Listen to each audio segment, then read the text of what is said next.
नमस्कार, शुभ दोपहर। Welcome to lecture number 32। 32 ही है ना? चेक कर लेता हूँ। ठीक है। Our topic for today is human genome project. इसको फैंसी एक्रोनिम से बोलते हैं HGP because it rhymes with Moto GP. ठीक। You know what is Moto GP? वो बाइक रेसिंग एक होता है ना, Moto GP, grand checks. Anyways, human genome project, इसका एक्रोनिम क्या है? HGP। ठीक है। It has something to do with genome and it has something to do with genome of humans. तो सब समझाने वाले हैं। ये एक थोरो मतलब थोड़ा बड़ा लेक्चर होने वाला है। Will cover everything. Note making is very important. ठीक है। तो आज हम लोग पूरा पढ़ेंगे ह्यूमन जीनोम प्रोजेक्ट के। थोड़ा सा बोरिंग है इसमें, कंसेप्ट जो छुपे हुए हैं वो एनसीईआरटी में डिटेल में नहीं लिखे हुए और डिटेल में पढ़ना भी नहीं है, लेकिन हाँ समझना जरूरी है कि लाइन का मीनिंग क्या है। So as always our goal is to understand NCERT text. ठीक है। सो ह्यूमन जीनोम प्रोजेक्ट या फिर HGP। ठीक है। ह्यूमन जीनोम प्रोजेक्ट जो भी है, obviously it is a project which means it is an undertaking. ठीक है। जैसे स्कूल में हम लोग एक पर्सन एक प्रोजेक्ट करता है। When I was in 11th grade मैंने किडनी का प्रोजेक्ट बनाया था 4 बच्चों के साथ मिलकर। So project means an activity जो कोई ऑर्गेनाइजेशन करता है। तो यहाँ पे जो ह्यूमन जीनोम प्रोजेक्ट है, ये अंडरटेकिंग किससे रिलेटेड है? ह्यूमन जीनोम से रिलेटेड है। कब हुआ था? 1990 से 2003, which means if my math is correct goes for 13 years. ठीक है। 13 ईयर्स 1990। ठीक है। नाउ ये इसका ऑफिशियल टाइमलाइन है 1990 से 2003। ये इसका ऑफिशियल कमेंसमेंट है, ऑफिशियल एंडिंग है। लेकिन जो एक्चुअल एंडिंग हुई थी फॉर एग्जांपल क्रोमोसोम 1 की, ठीक है ना, वो कब हुई थी? मई 2006 में। ठीक है ना। सो क्रोमोसोम 1 की सीक्वेंस पूरी कब तैयार हुई थी? क्रोमोसोम 1 फुल सीक्वेंस कब तैयार हुई थी? एनसीईआरटी में लिखा है कब तैयार हुई थी? मई 2006।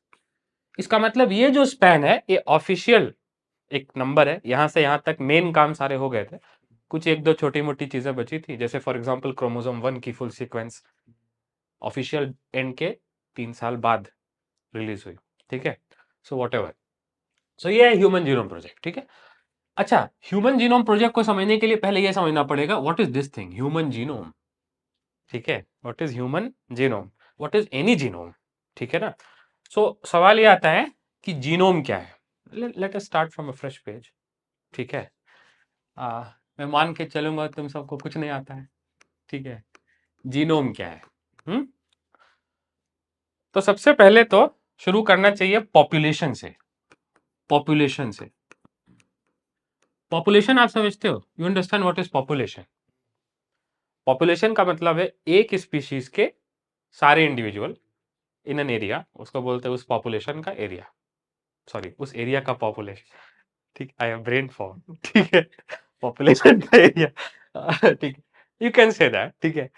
सो मेरा पॉइंट क्या है कि population is an number of organisms of same species loosely defined in an area. ठीक है। Is called area of that population, नहीं पॉपुलेशन ऑफ दैट एरिया। ठीक है। सो पॉपुलेशन में सारे जीन्स जो पॉपुलेशन में पाए जाते हैं, ऑल जीन्स, ऑब्वियसली वो सारे जीन्स एक स्पीशीज के होंगे। ठीक है। और आपको मालूम है पॉपुलेशन में वेरिएशन भी होता है, तो जीन्स में भी क्या होगा? वेरिएशंस, डिफरेंट एलील्स हो सकता है पाए जाए, डिफरेंसेस होंगे। ठीक है। डिफरेंसेस के लिए एक टेक्निकल वर्ड है क्या? पॉलीमॉर्फिज्म। तो पॉलीमॉर्फिज्म मतलब अलग अलग वेरिएशन, वेरियस शेप्स। पॉलीमॉर्फिज्म मतलब शेप्स, मतलब यहां क्या है? Variation, different sequences. पॉलीमॉर्फिज्म में क्या है? सिमिलैरिटी या डिसिमिलैरिटी? डिसिमिलैरिटी। ठीक है। सो पॉपुलेशन में क्या होगा? सारे जीन्स पॉपुलेशन के along with their variation are called gene pool, are called gene pool. So एक बड़ा वर्ड क्या मिला पहले? Gene pool. पॉपुलेशन के अंदर जितने भी जीन हैं उनको क्या बोलते हैं? Gene pool. ठीक है। अब उसके बाद आता है पॉपुलेशन से छोटा आता है ऑर्गेनिज्म, ठीक है ना। ऑर्गेनिज्म एक इंडिविजुअल को बोलते हैं, पॉपुलेशन का एक इंडिविजुअल। सो आप इमेजिन कर सकते हो कि पॉपुलेशन में जीन्स के सारे वेरिएंट भी होंगे, लेकिन ऑर्गेनिज्म के पास जीन का एक सेट होगा, ठीक है ना। सो ऑर्गेनिज्म के लेवल पे जीन पूल नहीं बोलते, ऑर्गेनिज्म के लेवल पे क्या बोलते हैं, जीनोम, ठीक है। अब क्योंकि स्पीशीज एक ऑर्गेनिज्म ही है, ठीक है, मतलब one organism is an example of a species, ठीक है। सो स्पीशीज के लिए भी हम लोग क्या वर्ड यूज करते हैं, जीनोम। सो एक बात क्लियर होनी चाहिए, पॉपुलेशन के लिए क्या वर्ड यूज होगा, जीन पूल, लेकिन स्पीशीज के लिए या ऑर्गेनिज्म के लिए, एक इंडिविजुअल के लिए वर्ड क्या यूज होगा, genome, genome of that species, ठीक है, या जीनोम ऑफ दैट ऑर्गेनिज्म, ये दोनों पैरेलल हैं। जो वर्ड का यूज है वो मैं बता रहा हूं, ठीक है। सो यहां पे एक इंडिविजुअल का सेंस लेके वर्ड क्या यूज करना है, जीनोम। तो जीनोम क्या है, आप इमेजिन कर सकते हो जीनोम क्या है, जीनोम है set of all genes, set of all genes in an individual. एक इंडिविजुअल के अंदर जितने भी जीन्स हैं उसके कलेक्शन को क्या बोलेंगे, जीनोम, ठीक है। अच्छा, चलो जीनोम हो गया। जीनोम एक ऑर्गेनिज्म के, एक इंडिविजुअल जितने, लेकिन ऑर्गेनिज्म तो बहुत तरह के होते हैं। कुछ ऑर्गेनिज्म होते हैं जो हैप्लॉइड होते हैं, फॉर एग्जांपल फंजाई, उनका हाइफा क्या होता है, हैप्लॉइड। फिर उनमें होती है प्लाज्मोगैमी, कैरियोगैमी, तो जाइगोट बनता है। फिर जाइगोट में जाइगोटिक मियोसिस होता है, तो आपने पढ़ा ascospore, basidiospore, haploid sexual spore बनते हैं। तो बहुत से ऑर्गेनिज्म हैप्लॉइड होते हैं, तो उनके अंदर हैप्लॉइड सेट ऑफ जीन होगा। ह्यूमंस बहुत सारे क्या होते हैं, वही बहुत सारे, all humans including everyone, diploid. Plants बहुत सारे ट्रिप्लॉइड, पॉलीप्लॉइड भी होते हैं, जैसे सीरियल क्रॉप्स बहुत सारे पॉलीप्लॉइड होते हैं। सो इंटरेस्टिंग बात यह है कि जीनोम हम लोग एक सेट को बोलेंगे, सेट मतलब आप समझ रहे हो, डुप्लीकेट नहीं होना चाहिए, एक सेट होना चाहिए। इसलिए बाय डेफिनेशन जीनोम क्या है, हैप्लॉइड है, डिप्लॉइड है, ट्रिप्लॉइड है, पॉलीप्लॉइड है, व्हाट, हैप्लॉइड है, ठीक है ना, क्योंकि एक सेट की बात हो रही है ना। तो डिप्लॉइड में तो टू सेट्स ऑफ जीन्स है ना, जिनको हम लोग क्या बोलते हैं, अलील्स, ठीक है, अलील 1 अलील 2, ठीक है। अरे अपने अंदर क्रोमोसोम 1 की 2 कॉपी है ना, तो क्रोमोसोम 1 पे जितने भी जीन्स हैं सबकी 2 कॉपी है, ठीक है। सो इंटरेस्टिंगली जीनोम वर्ड एक सेट के लिए अप्लाई होता है, उसमें डुप्लीकेट नहीं होना चाहिए। इसका मतलब बाय डेफिनेशन जीनोम किसके लिए अप्लाई होगा, डिप्लॉयड सेट या हैप्लॉयड सेट, हैप्लॉयड सेट, ठीक है। सो जीनोम से शुरू करते हैं, जीनोम से शुरू करते हैं, ट्राई टू अंडरस्टैंड जीनोम से। तो अभी देखा कि बड़ा वर्ड क्या था, जीन पूल। जीन पूल में n नंबर ऑफ ऑर्गेनिज्म थे, लेकिन जब एक इंडिविजुअल आ गया तो वर्ड क्या यूज कर रहे हैं, जीनोम। अगर हम ह्यूमन जीनोम का एग्जांपल लें, सो यू कैन इमेजिन कि ह्यूमन के पास जब हम लोग वर्ड यूज करते हैं जीनोम, तो we refer in the sense of nuclear genes, ठीक है। ह्यूमन के पास माइटोकॉन्ड्रियल जीन्स भी है ना, लेकिन उसको स्पेशली अलग बोलते हैं, माइटोकॉन्ड्रियल जीनोम। लेकिन इंटरेस्टिंगली जीनोम मोस्टली हम लोग किस सेंस में बोलते हैं, न्यूक्लियर जीन्स के सेंस में बोलते हैं, ठीक है। सो ह्यूमन जीनोम जो है ये 2 पार्ट में डिवाइडेड है। पहला कौन सा, माइटोकॉन्ड्रियल जीनोम, माइटोकॉन्ड्रियल डीएनए, और दूसरा कौन सा, न्यूक्लियर जीनोम। ये समझ में आ रही बात। तो जनरली हम लोग जब जीनोम बोलते हैं तो कौन सी की बात करते हैं, न्यूक्लियर वाले की बात करते हैं, न्यूक्लियर जीनोम की बात करते हैं। सो आप इमेजिन कर सकते हो न्यूक्लियर जीनोम में हर क्रोमोसोम की एक्स्ट्रा कॉपी है, क्रोमोसोम 1, क्रोमोसोम 2, ठीक है। ये छोटी वाली क्रोमोसोम मान लो क्रोमोसोम 2 है, उसकी भी 2 कॉपी है, ठीक है। ऐसे करते करते कितनी कॉपी है, 23 पेयर्स, 23 पेयर्स। इसका मतलब न्यूक्लियर जीनोम में कितनी क्रोमोसोम्स हैं, 23 क्रोमोसोम्स। रिमेंबर क्योंकि ये हैप्लॉइड पे डिफाइंड है ना, तो हैप्लॉइड सेट कितना है, 23 क्रोमोसोम्स का, ठीक है। अब हर क्रोमोसोम्स में जीन्स होंगे, जैसे वाई क्रोमोसोम में फ्यूएस्ट नंबर्स ऑफ जीन्स है, किसी और क्रोमोसोम में, क्रोमोसोम 1 में हाईएस्ट नंबर्स ऑफ जीन्स है, ठीक है। सो कहने का मतलब है कि हर क्रोमोसोम में फिर क्या होंगे, क्रोमोसोम के अंदर क्या होंगे, genes, genes, genes, I am not wearing jeans, wearing track pants, ठीक है ना। सो एक डिसेंडिंग ऑर्डर हो गया साइज का, ठीक है। आई थिंक उनको फर्स्ट पेज पे ही लिख लेना चाहिए कि सबसे बड़ा क्या है, जीन पूल, ठीक है। उससे छोटा क्या है, genome, haploid set of all genes. उससे छोटा क्या है, क्रोमोसोम,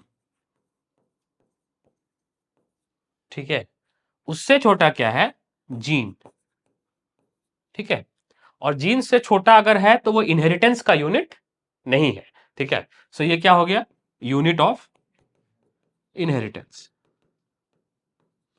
अनफॉर्चुनेटली हम लोग ऐसे बात नहीं कर सकते हाफ जीन या फिर क्वार्टर ऑफ अ जीन या फिर वन बेस पेयर, ठीक है ना। Obviously genes are made up of base pairs या सीक्वेंस ऑफ डीएनए व्हाटएवर, ठीक है। तो सबसे बड़ा जीनोम, जीन पूल है, फिर जीनोम है, फिर क्रोमोसोम है, फिर जीन है। अब इंटरेस्टिंगली एक बात आप नोटिस करो कि ये ह्यूमन जीनोम प्रोजेक्ट है, ह्यूमन जीन पूल प्रोजेक्ट नहीं है।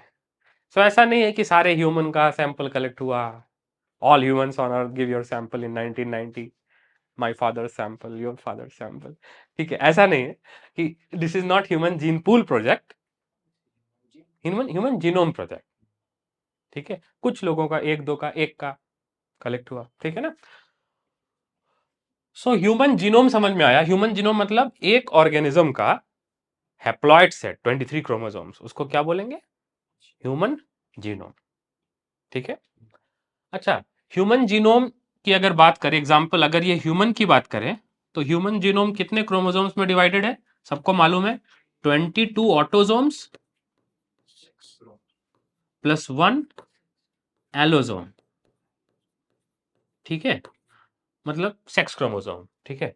और ये सब किस में होता है, इनटू 2, इसका मतलब इन दोनों को जोड़ो तो 23 पेयर्स आ जाएगा, 23 क्रोमोसोम आ जाएगा। और डिप्लॉयड नंबर कितना होता है, 46।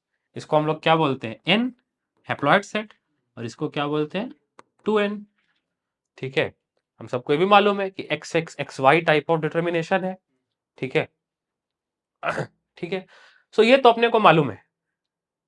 तो आप दो तरह से जीनोम को डिसाइड बोल सकते हो, या तो आप ऐसे बोल सकते हो कि एक जीनोम में कितनी क्रोमोसोम है, 23 क्रोमोसोम है। और या तो आप चाहो तो जीनोम को किस साइज में बोलो, जीन साइज में बोलो, कि जीनोम में कितने जीन्स हैं, एन नंबर ऑफ जीन्स है, ठीक है। जैसे 20,000 to 30,000 जीन्स है, ठीक है, जीनोम में, वो भी सही है। उसको बोलना गलत है क्या, चाहे आप जीनोम को क्रोमोसोम के फॉर्म में डिफाइन करो, चाहे आप जीनोम को नंबर ऑफ जीन्स के फॉर्म में डिसाइड करो, बोलो। लेकिन ज्यादा कॉमन क्या है कि जीनोम को हम लोग किस फॉर्म में डिसाइड कर बोलते हैं, नंबर ऑफ बेस पेयर्स, ये तो मालूम है ना, नंबर ऑफ बेस पेयर्स। तो मेरा सवाल यह है कि 23 क्रोमोसोम में कितने बेस पेयर है और 46 क्रोमोसोम में कितने बेस पेयर, ये सबको मालूम होना चाहिए। तो हैप्लॉइड सेट में कितने बेस पेयर है, तो इसका आंसर है एनसीईआरटी के हिसाब से 3.3 इंटू 10⁹ बेस पेयर। और जीनोम किस पे डिफाइंड है, डिप्लॉइड पे, हैप्लॉइड पे, हैप्लॉइड पे। तो हम लोग बोल सकते हैं कि human genome consist of 23 chromosomes, या बोल सकते हैं human genome consist of 22 autosome and 1 allosome, या ऐसे बोल सकते हैं human genome consist of 20,000 to 30,000 genes, या ऐसे बोल सकते हैं human genome consist of 3.3 into 10⁹ मतलब 3.3 billion base pair, billion with a B, ठीक है, बेस पेयर। या फिर ऐसे बोल सकते हैं 3.3 बिलियन बेस पेयर्स। अब ह्यूमन जीनोम कितना बड़ा है, इसको समझने के लिए एक एग्जांपल लिया एनसीईआरटी ने, ठीक है ना, just to give you some idea of genome size. अच्छा, अगर ये डिप्लॉयड होता, मतलब अगर जीनोम डिप्लॉयड होता, तो उस केस में जीनोम साइज कितनी बोलते हैं, 6.6, रफली डबल, ठीक है ना। चलो अब आगे आते हैं, इसका कुछ आइडिया देते हैं, ठीक है। सो एक छोटी सी आप हेडिंग डाल सकते हो, स्केल ऑफ ह्यूमन जीनोम, मतलब ह्यूमन जीनोम की ट्रू स्केल क्या है, कितना बड़ा है ह्यूमन जीनोम। इसको समझाने के लिए एनसीईआरटी ने एक एग्जांपल लिया है। सो बेस पेयर में क्या साइज है, 3.3 इंटू 10⁹ बेस पेयर, ये जीनोम साइज है। अरे मेरा जीनोम साइज यही है ना, दूसरे ऑर्गेनिजम्स का अलग है। चिंपैंजी का अपने से थोड़ा सा ज्यादा होता है, अबाउट 3.8। ठीक है। इनफैक्ट सबसे बड़ा एनिमल जिसका जीनोम साइज, आई मीन सबसे बड़ा जीनोम साइज वाला एनिमल एक फिश है, eel fish, about 91 billion base pair. So इसका मतलब ये नहीं कि ह्यूमन का सबसे बड़ा है डीएनए। ठीक है। सो इंटरेस्टिंगली ह्यूमन का एक आइडियल साइज है, ऐसा नहीं है कि ऑर्गेनिज्म जितना बड़ा उतना बड़ा डीएनए भी होगा। ठीक है ना। चिंपैंजी का डीएनए मतलब बेस पेयर अपने से थोड़ा ज्यादा है। ठीक है। चलो कोई बात नहीं, मैं क्या बोल रहा हूँ ठीक है। डोंट बी स्केयर्ड ठीक है। 3.3, अच्छा I can write it in the form of expansion. मैं ऐसे लिख सकता हूँ इसको, 3 जीरो उधार ले लिए तो 6 जीरो बचे। ऐसे भी लिख सकता हूँ ना इसको, इतना बेस पेयर। और इतना बेस पेयर हो गया ना, ये जीनोम साइज है ना ह्यूमन का। ठीक है ना। अच्छा, अगर इसको समझना हो, इसका एक आइडिया देना हो लोगों को कि एक्चुअल में ये नंबर कितना बड़ा है, तो एनसीईआरटी ने ऐसे समझाया है। मान लेते हैं, मान लिया है, क्या किया है, मान लिया है कि एक बुक है, उसमें एक पेज पे कितने लेटर है, वन पेज हैज कितने letters, 1000 letters. You can imagine a book, one page has 1000 letters. ठीक है ना। तो ये 3 जीरो गए। Now each book has how many such pages, 1000 pages. तो 3 जीरो और गए। तो कितनी पेजेस है, वन पेज में 1000 लेटर्स, और वन बुक में 1000 pages. Must be A physics book और ऑप्टिक्स बुक और एमबीबीएस बुक। ठीक है। वन बुक हैज 1000 पेजेस, तो 3 जीरो और गए। तो अभी तो बिलियन हुआ या सिर्फ मिलियन हुआ है, बिलियन हुआ है। इसका मतलब बुक में अगर एक पेज पे 1000 लेटर होंगे और ऐसे 1000 पेजेस होंगे, तो एक बुक में सिर्फ 1 मिलियन लेटर्स होंगे ना। 1000 into 1000 इज 1 मिलियन, 6 zeros। ठीक है। अब ऐसी कितनी बुक्स लगेंगी, 3300 बुक्स लगेंगी, तब जाकर के ह्यूमन जीनोम स्केल हो पाएगा। जस्ट इमेजिन, एक पेज में 1000 लेटर्स मतलब 1000 पेजेस, ATGCAT वॉट एवर। ठीक है। ऐसे कितने पेजेस, 1000 पेजेस, और ऐसी कितनी books, 3300 books. Good number of collection, big library, New York public library. ठीक है ना। सो तब जाकर के ह्यूमन जीनोम बुक्स के फॉर्म में रिटर्न है। तो ये just tells you about the scale. और एक बात और, कि उस समय कॉस्ट क्या थी, US dollars, which is climbing against Indian rupee. ठीक है। यूएस डॉलर कितना था, 3 पर बेस पेयर, यूएस डॉलर 3 पर बेस पेयर। उसके हिसाब से अगर आप देखो, सो एक बेस पेयर पे रफली $3 है। तो अगर ये 3 को आप नेग्लेक्ट कर दो, 0.3 को, सो रफली कितना कॉस्ट पड़ेगा, यूएस डॉलर 9 बिलियन, क्योंकि 3 बिलियन बेस पेयर है और 3 USD पर बेस पेयर का चार्ज है। सो 3 इंटू दिस नंबर कितना आएगा, 9 बिलियन आएगा ना। सो 9 बिलियन US डॉलर। ठीक है ना, which only big billionaires have. ठीक है ना। सो 9 बिलियन US डॉलर्स का ये प्रोजेक्ट है, और बड़ा प्रोजेक्ट है। तो इसको एनसीईआरटी ने क्या बोला, किलो प्रोजेक्ट या मेगा प्रोजेक्ट, मेगा प्रोजेक्ट। ठीक है। 9 बिलियन डॉलर होना, वैल्यू होना अलग बात है, और 9 बिलियन डॉलर को मोबिलाइज करना अलग बात है। ठीक है। किसी के सेविंग्स अकाउंट में 9 बिलियन डॉलर नहीं होते हैं। इवन जो रिच कॉर्पोरेट्स है उनके पास भी शेयर्स के एसेट्स के फॉर्म में होते हैं। सो ऑब्वियसली ये ट्रेमेंडस अमाउंट ऑफ डेटा है। ठीक है। अब इसको कैसे स्टोर किया जाएगा, कैसे एनालाइज किया जाएगा, वो ह्यूमनली पॉसिबल नहीं है। अब जैसे अगर मैं बोलूं ATGC CGTA ATGC, तो इतना तो याद हो गया, ATGC CGTA ATGC।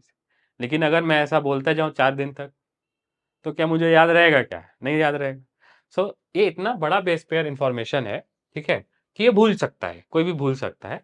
इसलिए ह्यूमनली तो पॉसिबल नहीं है just remembering, memorising so many base pairs. ठीक है। सो एक नया ब्रांच ऑफ बायोलॉजी या new branch of genomics was established. उसको हम लोग क्या बोलते हैं, bioinformatics, bioinformatics. Just imagine कि एक प्रोजेक्ट जो जीनोम से रिगार्डिंग था, उसने नया फील्ड ऑफ बायोलॉजी स्टैब्लिश कर दिया, ठीक है ना। सो इंफॉर्मेटिक्स का मतलब ऑब्वियसली है इंफॉर्मेशन, इंफॉर्मेशन साइंस, आईटी जिसको बोलते हैं, इंफॉर्मेशन टेक्नोलॉजी। और बायो का मतलब has to do with what kind of information, biological information, ठीक है ना। सो अब इसमें क्या क्या आएगा, वर्ड्स क्या क्या मेन वर्ड्स है, बायो इन्फॉर्मेटिक्स क्या है। तो first of all bio informatics एक डिसिप्लिन ऑफ बायोलॉजी है, डिसिप्लिन ऑफ बायोलॉजी है, या फिर ऐसे भी बोल सकते हो डिसिप्लिन ऑफ जीनोमिक्स है, ठीक है। जीनोमिक्स मतलब स्टडी ऑफ जीन्स, ठीक है ना। डिसिप्लिन मतलब फील्ड ऑफ स्टडी,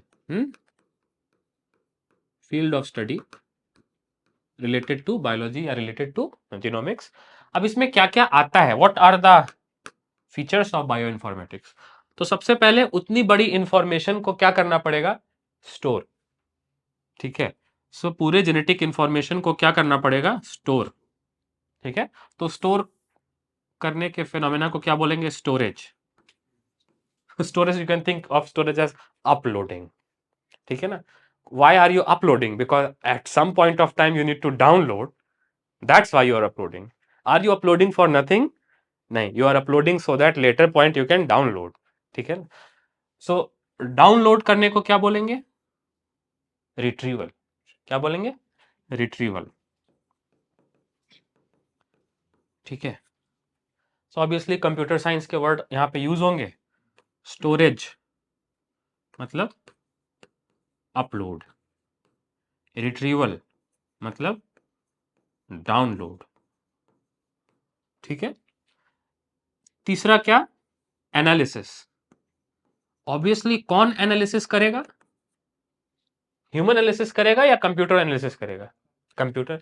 ऑब्वियसली नया कंप्यूटर बनाया या नया सॉफ्टवेयर बनाया, सॉफ्टवेयर। इट्स नॉट लाइक नया कंप्यूटर बना दिया, नहीं नहीं, नया सॉफ्टवेयर बना दिया, ठीक है ना।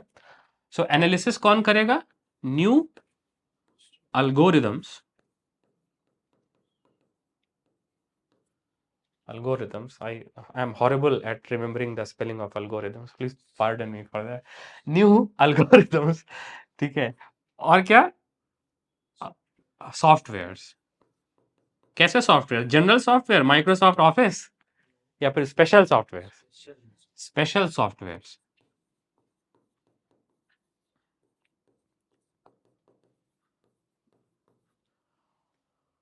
और इतना बड़ा हम लोग इंफॉर्मेशन को एनालाइज कर रहे हैं, ठीक है। सो कैसा डिवाइस चाहिए, क्या ऐसा वीक डिवाइस चाहिए या फिर हाई प्रोसेसिंग पावर का डिवाइस चाहिए, हाई प्रोसेसिंग पावर का डिवाइस चाहिए। तो ये सब कुछ कैसे पॉसिबल है, थ्रू हाई थ्रूपुट डिवाइसेस या high throughput applications.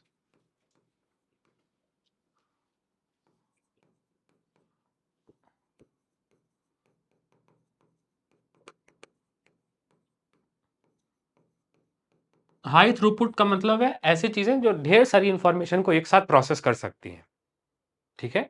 Because multiple information को सेपरेटली प्रोसेस करना नहीं है, ज्यादातर डेटा को एक साथ प्रोसेस करना है टुगेदर, ठीक है। सो बायो इन्फॉर्मेटिक्स की ब्रांच एस्टेब्लिश हुई, ठीक है।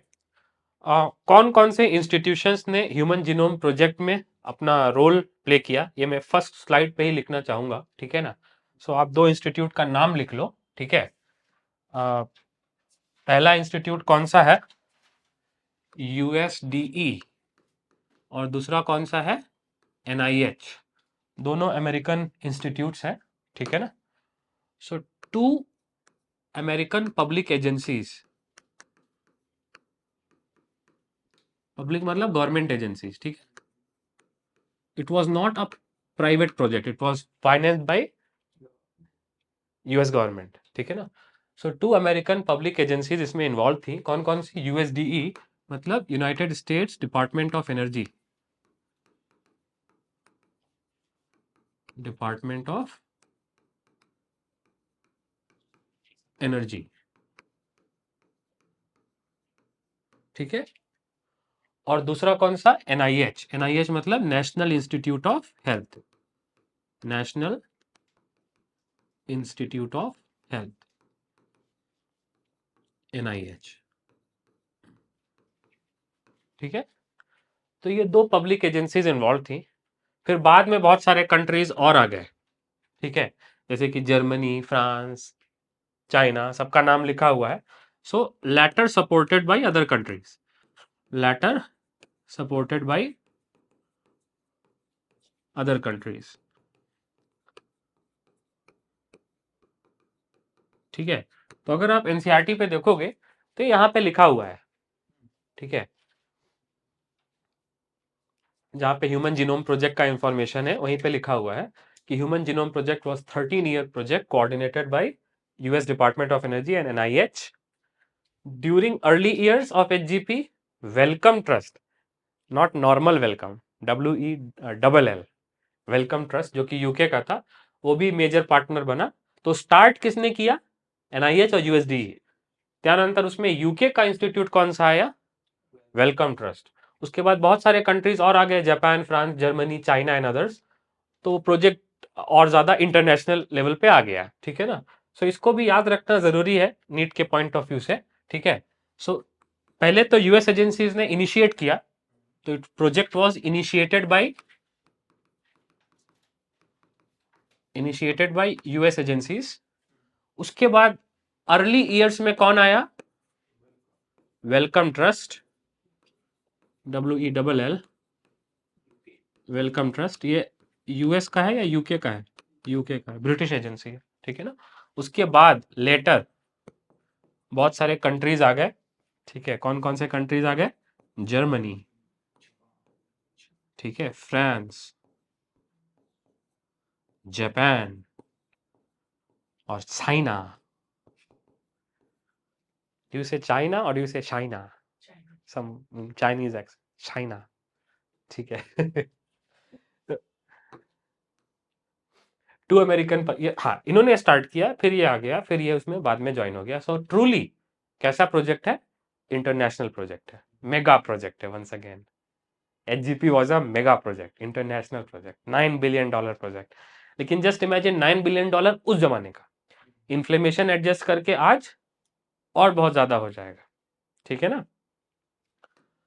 सो ये सब बातें चल रही है, जीनोम के बारे में मैंने बता दिया। अब बात करते हैं कि ह्यूमन जीनोम प्रोजेक्ट का गोल क्या था। एचजीपी स्टार्ट करने से पहले एक्सपेक्टेशन क्या था, गोल क्या था, समझ रहे हो आप? जो सरकार को दिखाया गया कि एचजीपी से ये हो जाएगा, वो हो जाएगा, what were the goals of HGP? तो ये बिफोर आफ्टर द प्रोजेक्ट है या बिफोर द प्रोजेक्ट है? Before the project. Goals are before the project, these are like expectations, ठीक है ना। सो एक्सपेक्टेशन क्या थी? कि सारे जीन को आइडेंटिफाई कर लेंगे, we will identify approximately genes in human DNA. लेकिन ये जो नंबर है ये एक्चुअल नंबर के करीब है। एक्सपेक्टेड कितना था? 90,000 और मोर जीन्स होंगे, ठीक है ना। सो यहां पे आप लिख लो चोरी चोरी, ओरिजिनल एक्सपेक्टेशन कितना था? ओरिजिनल एक्सपेक्टेशन कितना था? ग्रेटर देन 90,000 जीन्स, ठीक है ना। लेकिन जो भी नंबर है उसको आइडेंटिफाई करना कि कितना जीन है ह्यूमन में, ठीक है। Next, determine the sequences of 3 billion chemical base pairs. तो इसको हम लोग बोलते हैं सीक्वेंसिंग। सीक्वेंसिंग, अब आप मुझे एक बात बताओ, सीक्वेंसिंग का मतलब क्या होता है? जो ऑलरेडी डीएनए है उसको रीड करना, उसको क्या बोलते हैं? सीक्वेंसिंग। नया डीएनए बनाना वो अलग चीज है, दैट इज पॉलीमराइजेशन। और ऑलरेडी जो डीएनए है उसकी सीक्वेंस नोट करना, उसको क्या बोलते हैं? सीक्वेंसिंग। तो सीक्वेंसिंग मतलब reading genetic information, reading genetic information, उसको क्या बोलते हैं? सीक्वेंसिंग। तो ऑब्वियसली इंफॉर्मेशन बहुत बड़ी है, एज यू कैन सी, ठीक है। सो नेक्स्ट पॉइंट क्या है? 1 2 का 4 नहीं, 1 2 का 3। नेक्स्ट पॉइंट क्या है कि इतनी बड़ी इंफॉर्मेशन को क्या करना पड़ेगा? स्टोर, ठीक है। कहाँ स्टोर करते हैं इंफॉर्मेशन? कंप्यूटर जहां इंफॉर्मेशन स्टोर करता है उसको क्या बोलते हैं? डेटाबेसेस। वंस अगेन ये सब कंप्यूटर साइंस के वर्ड है, ठीक है। I don't expect you know about SQL, structured query language और डेटाबेसेस, सो जाने दो, ठीक है ना। नेक्स्ट, नंबर 4, इस डेटा को स्टोर करके क्या करेंगे? एनालाइज, एनालिसिस करेंगे ना, तभी उससे कुछ वैल्यूएबल चीजें, जानकारियां मिलेंगी ना। ठीक है, नेक्स्ट। अब ये एनालिसिस करने का मतलब ह्यूमन जीनोम प्रोजेक्ट से जो इंफॉर्मेशन मिल रही है, जो जीनोम की अंडरस्टैंडिंग मिल रही है, उस इंफॉर्मेशन को, उस इंटेलिजेंस को कहाँ ट्रांसफर करना है? दूसरे इंडस्ट्रीज में जहां उसका यूज हो सके। अब एक इंडस्ट्री का एग्जांपल ऑब्वियसली फिल्म इंडस्ट्री नहीं, एक इंडस्ट्री का example, for example medical industry, ठीक है ना। सो मेडिकल इंडस्ट्री, तो मेडिकल इंडस्ट्री में क्या है? जेनेटिक इंफॉर्मेशन का बहुत यूज है। अगर शॉर्ट में मैं बोलूं तो हर डिजीज का कुछ ना कुछ या तो जेनेटिक बेसिस होता है या तो जेनेटिक प्रीडिस्पोजिशन होता है। ठीक है, जैसे बहुत से डिजीज हैं जिनका डायरेक्टली जेनेटिक बेसिस होता है, जेनेटिक कॉजेज होता है। For example almost all cancers, उनका कुछ ना कुछ जेनेटिक कॉजेज होता है। जब तक डीएनए में म्यूटेशन नहीं होगा तब तक ऑन्कोजेनेसिस नहीं होगा, तब तक कैंसर नहीं होगा। बहुत सी बीमारियां हैं जिसमें जेनेटिक प्रीडिस्पोजिशन होता है, even in infectious disease. Like for example दो पर्सन है, चार नहीं, दो पर्सन है, दोनों को कोरोना वायरस इन्फेक्शन हुआ, दोनों का हेल्थ स्टेटस, फिटनेस दिखने में एक जैसा है, लेकिन ऑब्वियसली दोनों का जेनेटिक कॉन्स्टिट्यूशन अलग है। So two people of relatively similar health profile, एक को कोरोना वायरस इन्फेक्शन सीवियर हुआ और दूसरे को पता भी नहीं चला। इसका मतलब एक पर्सन जो था वो जेनेटिकली डिस्पोज था कोविड इन्फेक्शन पे। सो हर डिजीज का या तो जेनेटिक कॉज होता है या तो जेनेटिक प्रीडिस्पोजिशन होता है। ठीक है, तो मेडिकल इंडस्ट्री में जेनेटिक इंफॉर्मेशन का बहुत यूज है, डिजीज डायग्नोसिस में, डिजीज प्रिवेंशन में, डिजीज ट्रीटमेंट में भी। ठीक है ना, नेक्स्ट। और ह्यूमन जीनोम प्रोजेक्ट, क्योंकि ह्यूमन इसमें इन्वॉल्व है, ठीक है, तो इसमें एथिकल क्वेश्चंस भी आ जाते हैं। जब कभी भी रिसर्च ह्यूमन पे होता है तो उसमें हमेशा एथिकल क्वेश्चन आ जाते हैं। कंजर्वेटिव लोग क्या मानते हैं कि ह्यूमन को भगवान ने बनाया है, ठीक है, और ह्यूमन के साथ छेड़छाड़ करना, ह्यूमन की इंफॉर्मेशन रीड करना, इस लाइक भगवान ने जो रचना करी है उसके साथ छेड़छाड़ करना है। ठीक है, सो अब ये एथिकल इसमें इश्यूज आ जाते हैं व्हेन यू ट्राई टू सी, मतलब लाइफ को इन जनरल सोसाइटी सैक्रेड मानती है, लाइफ इज सैक्रेड। ठीक है, तो उसके साथ कुछ उसके कॉज पता करना, वो थोड़ा सा एथिकल इश्यू आ जाता है। एथिकल मतलब क्या कि क्या ये करना चाहिए या नहीं करना चाहिए, उसको क्या बोलेंगे? Ethical. Ethical is like moral. Ethical का हिंदी मराठी में वर्ड है नैतिक, नैतिकता, करना चाहिए या नहीं करना चाहिए। It's like a moral question. दूसरा सवाल कौन सा है? लीगल। अब लीगल मतलब इट्स लाइक मैंने माली का जीनोम सीक्वेंस कर लिया फॉर एग्जांपल, ठीक है, फिर माली मेरे ऊपर केस ठोक दे, ठीक है, तो देन इट बिकेम लीगल। ठीक है ना, सो इसका ऑब्वियसली एथिकल इश्यू भी है, करना चाहिए या नहीं करना चाहिए, ठीक है, और इसका लीगल इश्यू भी है, that varies from case to case. क्यों किया तुमने मेरा जीनोम सीक्वेंस, ठीक है। Now finally we also have social issues. लोग क्या कहेंगे?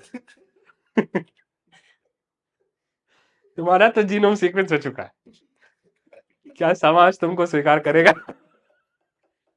ये कौन सा इश्यू है? Social issue. ठीक है, so scientists have to look at the epistemology of it, sociology of it. anyways, तब जा करके ये प्रोजेक्ट, ये गोल था कि यू हैव टू एड्रेस कि आगे चल के ये होगा।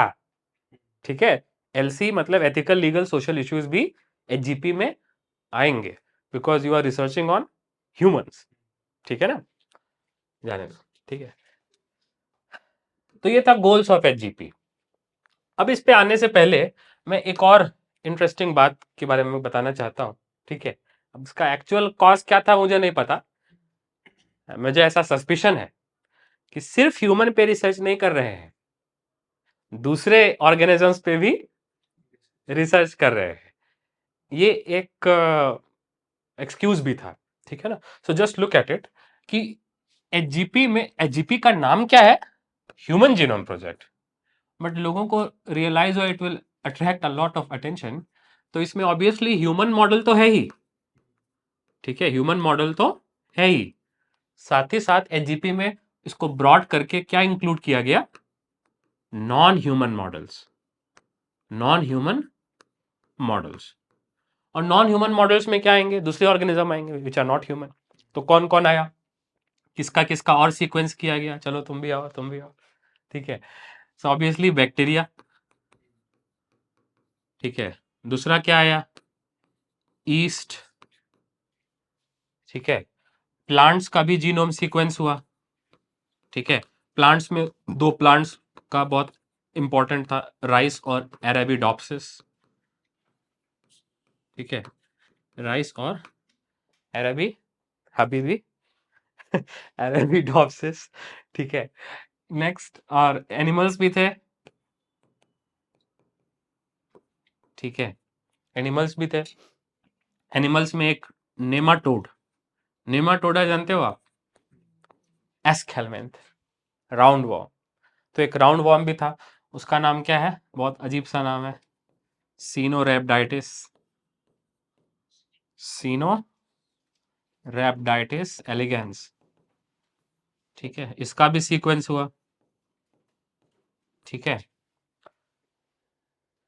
अच्छा राउंड वॉर्म का एग्जाम्पल हम सबने पहले भी पढ़ा है, एक बायोटेक में आता है मेलेडोगाइनी इनकॉग्निशिया, एक एनिमल किंगडम में आता है एस्कैरिस लुम्ब्रिकोइड्स। सुना है ना? एस्कैरिस का क्यों नहीं किया? एस्कैरिस हैजार्डस है, मतलब उससे नुकसान हो सकता है साइंटिस्ट को। ठीक है, और ये कैसा है? शॉर्ट जीनोम वाला है, नॉन हैजार्डस है।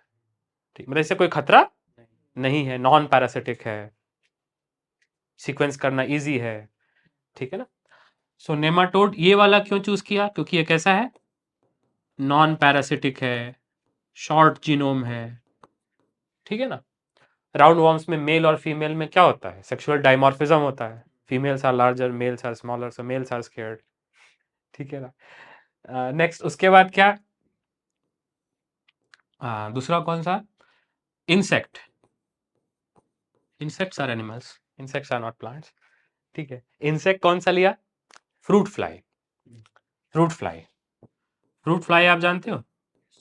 Drosophila melanogaster, Drosophila melanogaster.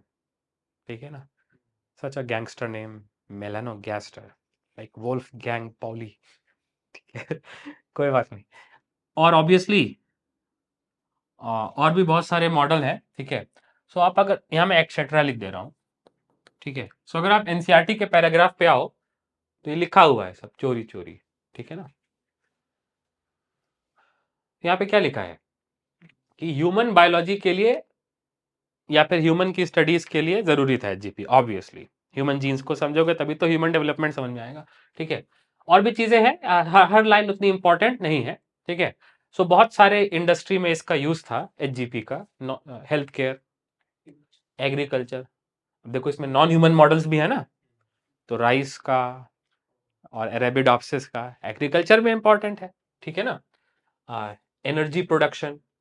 ठीक है, एक हाँ एक ऑर्गेनिज्म होता है स्यूडोमोनास पुटिडा जो स्पिल्स को कंट्रोल करता है। मतलब और भी ऑर्गेनिजम्स होते हैं जो बायोडीजल प्रोड्यूस करते हैं। तुमने वर्ड सुना है बायोडीजल? मतलब नेचुरल फ्यूल। ठीक है ना, which can be produce by living organisms. तो ये सब भी था कि एनर्जी प्रोडक्शन, एनवायरमेंट को बचाना। जैसे मैंने एग्जांपल दिया, समुंदर में ऑयल स्पिल हो जाता है, अरे क्रूड ऑयल, ऑयल रिग से स्पिल हो जाता है, फिर उस क्रूड ऑयल को डाइजेस्ट करना पड़ता है, तो उसके लिए क्या कौन यूज होता है? Oil spill controlling bacteria. तो वो सारे क्या है, इसके अंदर ही आते हैं। मतलब ये बहुत वाइड स्पेक्ट्रम का, बहुत सारी इंडस्ट्रीज का इसमें हेल्प हो सकती है ह्यूमन जीनोम प्रोजेक्ट से। ठीक है ना? So many non human models, can you see NCERT has copied teacher many non human models. ठीक है ना? जैसे कि बैक्टीरिया, ईस्ट पंजाई है। ठीक है, सीनोरैप्टाइटिस एलिगेंस, ये पैरासिटिक है या फ्री लिविंग है? फ्री लिविंग है। ठीक है ना? नॉन पैथोजेनिक है, नॉन मतलब नॉन हैजार्डस है, हार्मफुल नहीं है, और राउंड वॉर्म है, ड्रोसोविला। और प्लांट्स देखो, इन सब का भी जीनोम क्या हुआ? सीक्वेंस हुआ। अब चलो अभी सबके बाद हम लोग दूसरे एक इंटरेस्टिंग टॉपिक पे आते हैं कि मेथड्स कौन कौन से यूज हुए और वेक्टर्स कौन कौन से यूज हुए। ये टॉपिक थोड़ा सा चैलेंजिंग है समझना, इसलिए लेट अस पे आवर फुल अटेंशन, ठीक है ना। सो नेक्स्ट टॉपिक क्या आ गया, एचजीपी मेथोडोलॉजीज। मेथोडोलॉजीज मतलब कार्य पद्धति, मतलब हाउ, कैसे किया गया ह्यूमन जीनोम सीक्वेंस, ठीक है ना। सो अभी मैं इसके ऊपर आऊंगा जिसमें मैं वेक्टर्स की बात करूंगा, जिसमें थोड़ा सा बायोटेक की इंफॉर्मेशन जरूरी है, लेकिन इस पे आने से पहले let me talk about HGP methodologies. So दो मेथोडोलॉजी है। तो सबसे पहले मैं दो तरीका है how to do genome sequencing, उसका दो तरीका है, ठीक है ना। पहला वाला जो तरीका है उसको बोलते हैं ईएसटी। ईएसटी ईएसटी मतलब expressed sequence tags. Expressed sequence tags, ESTs, ठीक है। अब ईएसटी का मतलब क्या है? ईएसटी में देखो, ये पूरा DNA, let us say this is whole DNA of an organism, ठीक है, ह्यूमन का ये पूरा डीएनए, ठीक है। अब ये पूरा डीएनए तो आरएनए नहीं बनाता है। आरएनए कौन बनाता है? Structural gene. दो तरह के स्ट्रक्चरल जीन होते हैं, सिस्टोनिक और नॉन सिस्टोनिक, मतलब आरएनए जीन्स भी होते हैं, रेगुलेटरी जीन्स भी होते हैं, ठीक है ना। सो इंटरेस्टिंगली एक जो सेगमेंट है जो एक्चुअली आरएनए बनाएगा, फॉर एग्जांपल ये सेगमेंट आरएनए बनाएगा, फॉर एग्जांपल ये दूसरा सेगमेंट आरएनए बनाए, एंड सो ऑन। तो पूरा डीएनए सीक्वेंस नहीं करेंगे, वही डीएनए सीक्वेंस करेंगे जो प्रोटीन नहीं, आरएनए के फॉर्म में क्या हो रहा है, एक्सप्रेस। इसका मतलब इस वाले को सीक्वेंस करेंगे जो आरएनए बना रहा है, और ये वाला जो आरएनए नहीं बना रहा है इसको सीक्वेंस नहीं करेंगे। ये जो आरएनए बना रहा है इसको सीक्वेंस करेंगे, दूसरे को सीक्वेंस नहीं करेंगे, and so on and so fourth, ठीक है ना। सो एक्सप्रेस सीक्वेंस टैग में हम लोग किसको रीड करते हैं, किसको सीक्वेंस करते हैं? Only that segment of DNA which is expressed as RNA, not expressed as polypeptide, expressed as RNA. So इसकी डेफिनेशन क्या हो गई? Sequencing DNA sequence that are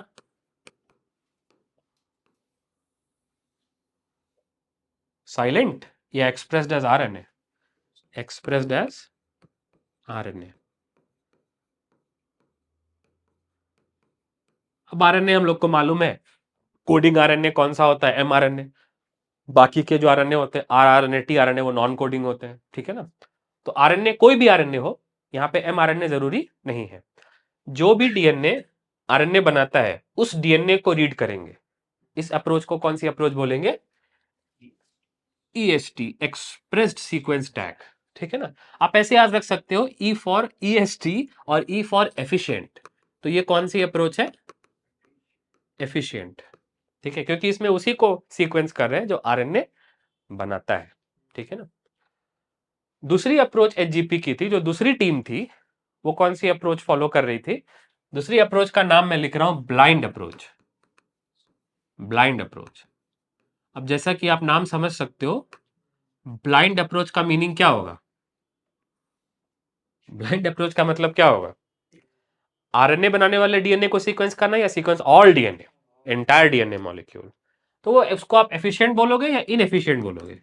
inefficient, क्योंकि बहुत बड़ा सीक्वेंस करना पड़ेगा, ठीक है। तो ये थोड़ी सी इनएफिशिएंट अप्रोच है, लेकिन ये होलिस्टिक अप्रोच है। ये कैसी अप्रोच है? होलिस्टिक। इसमें पूरा डीएनए सीक्वेंस कर रहे हैं, ठीक है ना।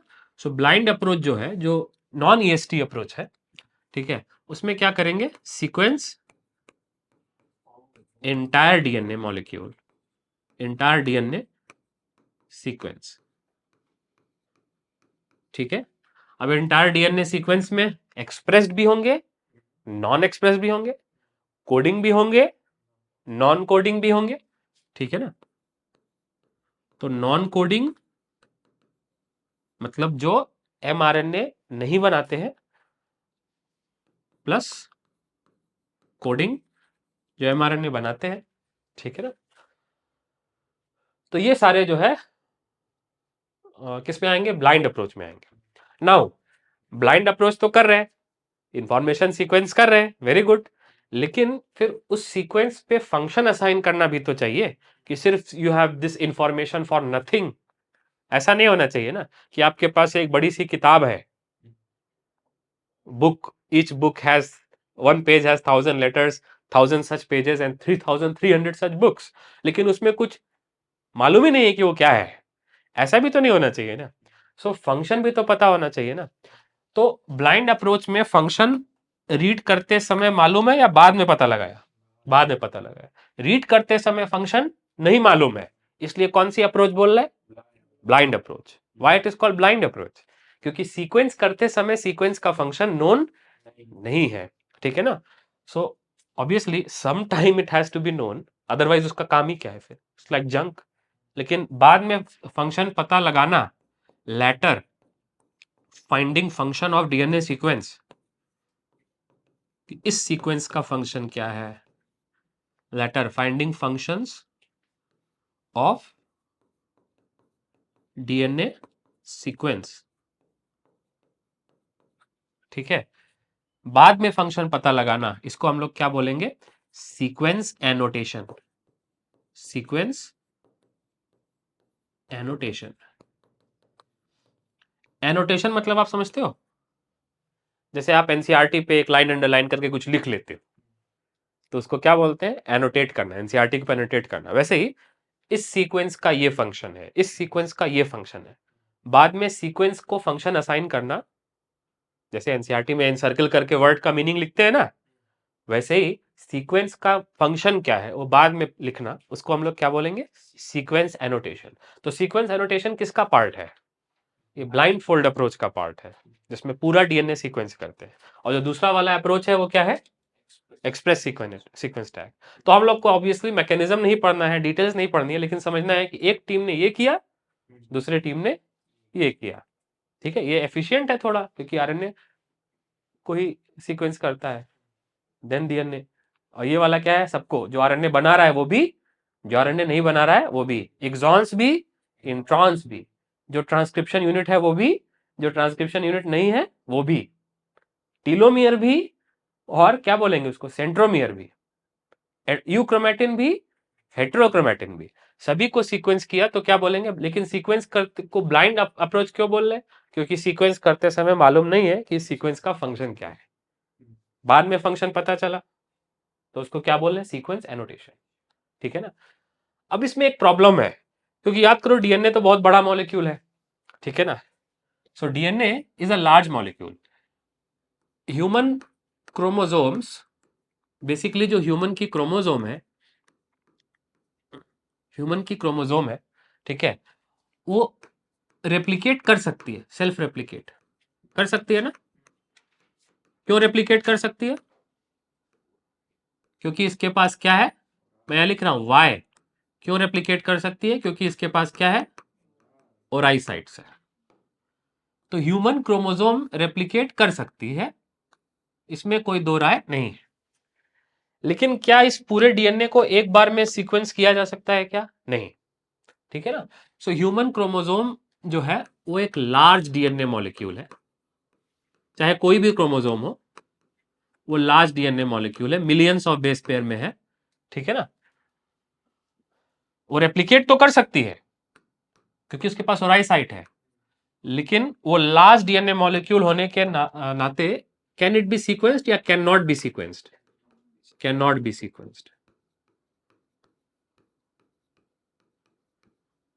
तो लॉजिक ये है कि ह्यूमन क्रोमोसोम रेप्लिकेट कर सकती है, जितनी कॉपी बनाना है बना सकते हैं, ठीक है, क्योंकि उसके पास ओराइसाइट्स है।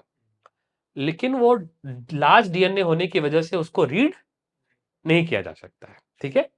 नाउ अब ये ह्यूमन क्रोमोसोम जो है, अगर इसको एंडोन्यूक्लियेजेस एंजाइम का यूज करके, ठीक है, इसका रिस्ट्रिक्शन डाइजेशन करके, रिस्ट्रिक्शन डाइजेशन मतलब एंडोन्यूक्लियस एंजाइम से इसका डाइजेशन कर दिया जाए,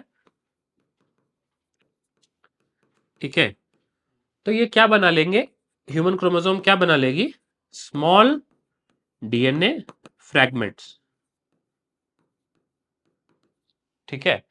अब ये स्मॉल डीएनए फ्रैगमेंट बन गए, सो इनका सीक्वेंस तो किया जा सकता है, मतलब ये छोटे डीएनए मॉलिक्यूल हैं, इसलिए they can be sequenced, why they can be sequenced? Because they are small, they are easy to manage, ठीक है ना। तो इनको सीक्वेंस तो किया जा सकता है, लेकिन इसके साथ प्रॉब्लम ये है कि ये जो स्मॉल डीएनए फ्रैगमेंट्स है ये खुद से रेप्लिकेट नहीं करते। क्यों रेप्लिकेट नहीं करते? क्योंकि ओराई नहीं है। आप समझो, क्रोमोसोम के पास ओराई है लेकिन फ्रैगमेंट के पास ओराई नहीं है। तो small DNA fragments they can not self replicate, इनको पॉलीमरेज देने से रेप्लिकेट नहीं करेंगे। व्हाई? बिकॉज दे लैक ओराई। तो ये सीसा हो गया, जो रेप्लिकेट कर सकता है उसको सीक्वेंस नहीं किया जा सकता, और जो सीक्वेंस किया जा सकता है वो रेप्लिकेट नहीं कर सकता। तो ये वाला तो इम्पॉसिबल था टेक्नोलॉजिकली, आज भी मोस्टली इम्पॉसिबल है, लेकिन ये वाला पॉसिबल है। मतलब इसको सीक्वेंस करना पॉसिबल नहीं है, मगर इसको रेप्लिकेट कराना पॉसिबल है। अब सवाल यह है कि फ्रैगमेंट को कैसे रेप्लिकेट कराएंगे, स्मॉल डीएनए फ्रैगमेंट को रेप्लिकेट कैसे करेंगे, ठीक है। So how? So they can be made to replicate. Replicate करने का टेक्निकल वर्ड है एम्प्लीफिकेशन। क्या वर्ड है? एम्प्लीफिकेशन। बहुत सारी कॉपी बनेगी तो एम्प्लीफिकेशन, ठीक है ना। They can be made to amplify, they can be made to replicate using क्या? सीवी। सीवी बोले तो क्लोनिंग वेक्टर। सीवी बोले तो क्या? Cloning vector. Now cloning vector क्या होता है ये समझना पड़ेगा शॉर्ट में, ठीक है। उसके लिए मैं यहां पे विजुअली समझा रहा हूं। आप देखो, ये क्रोमोसोम है, ये बड़ा डीएनए मॉलिक्यूल है, और इसके पास क्या है? ओराई। इसके पास क्या है? ओराई। एक भी हो सकती, मल्टीपल भी हो सकती, ओराई, ठीक है। अब हम लोगों ने इसको डाइजेस्ट कर दिया, तो क्या बन गए? Small DNA fragments. लेकिन फ्रैगमेंट्स के पास क्या नहीं है? ओराई नहीं है। अब ये जो क्लोनिंग वेक्टर होता है बड़ी इंटरेस्टिंग चीज है। ये क्लोनिंग वेक्टर डीएनए कंस्ट्रक्ट होता है, मतलब डीएनए ही होता है, ठीक है। सो आप इमेजिन कर सकते हो कि डबल स्टैंडर्ड डीएनए होगा। ऐसा कैसा होगा? इसी को हम लोग क्या बोलते हैं? Cloning vector. So cloning vector क्या है? सेल है या डीएनए है? डीएनए। नेचुरल है या इंजीनियर किया गया है? इंजीनियर किया गया है। I am sorry. So cloning vector को क्या बोलेंगे? Engineer DNA molecule. Cloning vector क्या है? इंजीनियर डीएनए मॉलिक्यूल, या फिर ऐसे भी बोलते हैं डीएनए कंस्ट्रक्ट, ठीक है। So cloning vector is a engineer DNA molecule without ori या विथ ओराई? विथ ओराई। और जो भी चीज विथ ओराई है उसका मतलब क्या है कि वो क्या कर सकता है? सेल्फ रेप्लिकेट, ठीक है। वेरी गुड, कर सकता है। तो फिर इसमें डीएनए फ्रेगमेंट का क्या रोल है? तो डीएनए फ्रेगमेंट को लाके इसमें जोड़ा जा सकता है, ठीक है। तो ये डीएनए का क्या है? फ्रेगमेंट। फ्रेगमेंट को जब लाके किस में जोड़ेंगे? क्लोनिंग वेक्टर में। तो प्रोसेस को क्या बोलेंगे? इंसर्ट, ठीक है ना। तो जब डीएनए फ्रेगमेंट इसमें इंसर्ट किया जाएगा और क्लोनिंग वेक्टर के पास ऑलरेडी ओराई है, तो जैसे जैसे क्लोनिंग वेक्टर रेप्लिकेट करेगा वैसे वैसे ये फ्रेगमेंट भी रेप्लिकेट करेगा।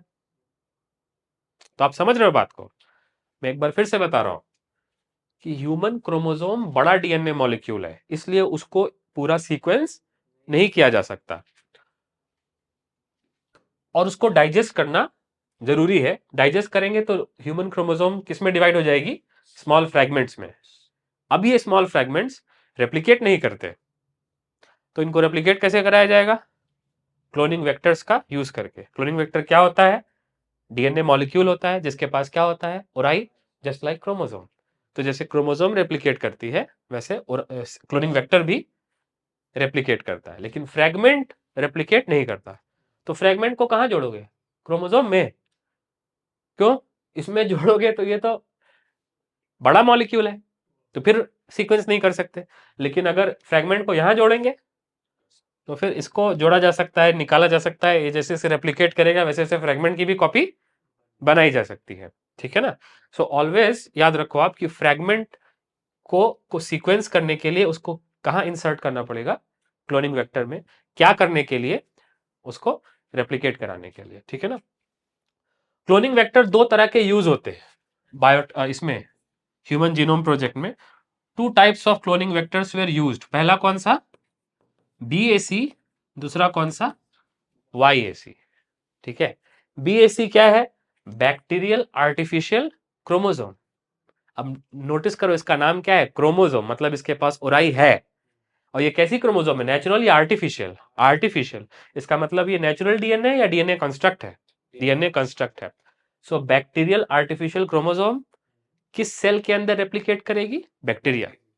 और ईस्ट आर्टिफिशियल क्रोमोसोम किस सेल के अंदर रेप्लिकेट करेगी, ईस्ट सेल, ठीक है ना। तो यहां पे एक आप ऐसे हेडिंग लिख लो, शॉर्ट हेडिंग लिख लो, या एक लाइन लिख लो कि two types of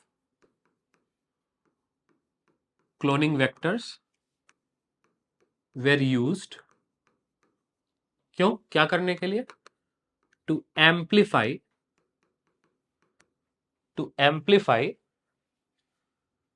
DNA fragments, to amplify DNA fragments। दो तरह के क्लोनिंग वेक्टर का यूज हुआ। सो एक तरफ मैं लिख रहा हूं क्लोनिंग वेक्टर और दूसरे तरफ मैं लिख रहा हूं उसका होस्ट सेल, ठीक है। और जहां मैं क्लोनिंग वेक्टर लिखूंगा उसी के आगे शॉर्ट में लिखूंगा कि कितना बड़ा फ्रैगमेंट वो इंसर्ट करा सकता है, इंसर्ट साइज, ठीक है ना। सो पहला वाला कौन सा है, बैक्टीरियल आर्टिफिशियल क्रोमोसोम, ठीक है ना। और इसका इंसर्ट साइज कितना होता है, अप टू 300 किलो बेसिस, ठीक है ना। सो बेसिकली ये क्या कर सकता है, ये 150 से 300 के बीच का फ्रैगमेंट अपने अंदर इंसर्ट कर सकता है। 300 किलो बेसिस का मतलब है 3 लाख बेसिस, ठीक है ना। नेक्स्ट, अच्छा इसका होस्ट सेल क्या होता है, बैक्टीरिया। आप मुझे बस एक बात बताओ, ये BAC क्या है, सेल है या डीएनए है, डीएनए। नेचुरल है या आर्टिफिशियल है, आर्टिफिशियल है। कहां रेप्लिकेट करता है, यूकैरियोटिक सेल में या प्रोकैरियोटिक सेल में, खत्म, ठीक है ना। और बाय नेचर ये कैसा है, सर्कुलर होता है, ठीक है ना। अब बहुत ज्यादा लिखने की जरूरत नहीं है। नेक्स्ट कौन सा है, दूसरा क्लोनिंग वेक्टर जो यूज हुआ वो कौन सा है, बक यक, ईस्ट आर्टिफिशियल क्रोमोसोम। इसका इंसर्ट साइज थोड़ा बड़ा होता है, देखो नेक्स्ट स्लाइड मैंने बताया है, ठीक है ना, कि YAC लीनियर है और BAC सर्कुलर है, ठीक है ना। BAC का इंसर्ट साइज कितना है, 300 किलो बेसिस, और YAC का कितना है, 1000 to 2000 किलो बेसिस, मतलब मेगा बेसिस, ऐसा लिखा हुआ है, ठीक है। सो यहां पे आप लिख सकते हो YAC का साइज कितना है, अप टू 2000 किलो बेसिस। और इसका होस्ट सेल कौन सा है, ईस्ट, ईस्ट मतलब जानते हो आप, सैचुरोमाइसिस, ठीक है ना। So two types of cloning vectors were used in human genome project. Why, to amplify या फिर to create multiple copies of DNA fragments. और ये क्लोनिंग वेक्टर क्या प्रोवाइड करते हैं, ओराइसाइट्स। ओराइसाइट्स प्रोवाइड किस लिए, रेप्लिकेशन के लिए, ठीक है। तभी तो मल्टीपल कॉपी बनेगी। मल्टीपल कॉपी क्यों बना रहे हैं, जस्ट इमेजिन, एक DNA का फ्रैगमेंट उसको सीक्वेंस करना, एक सैंपल होना चाहिए या कई सारे सैंपल होना चाहिए, कई सारे सैंपल होना चाहिए। एक DNA मॉलिक्यूल स्पॉइल हो गया, खराब हो गया, वेस्ट हो गया, तो उससे पूरा प्रोजेक्ट खराब हो जाएगा। सो ऑब्वियसली एक DNA फ्रैगमेंट के मल्टीपल कॉपीज होने चाहिए, बैकअप कॉपीज या sample copies, whatever you like to call it, ठीक है ना। सो अभी तक हम लोगों ने ह्यूमन जीनोम प्रोजेक्ट में अच्छा खासा पढ़ लिया है। ये पैराग्राफ पढ़ लेता हूं, ठीक है। उसके बाद हम लोग क्या करेंगे, ये इंटरप्रिटेशन को नेक्स्ट लेक्चर में देखेंगे, ठीक है। सो ये पैराग्राफ देखो क्या है, द मेथड्स, मतलब दो तरह के अप्रोच इन्वॉल्व थे, अप्रोचेस ऑफ HGP, दो तरह के। पहला वाला कौन सा, उसका नाम क्या है, एक्सप्रेस सीक्वेंस टैग। इसमें उसी DNA को सीक्वेंस करते हैं जो कि क्या बनाता है, RNA, that are expressed as RNA। और जो दूसरी वाली मेथोडोलॉजी है, जो सेकंड अप्रोच है, वो क्या है, ब्लाइंड अप्रोच है, ठीक है। उसमें पूरे डीएनए को, पूरे जीनोम को सीक्वेंस करते हैं, कोडिंग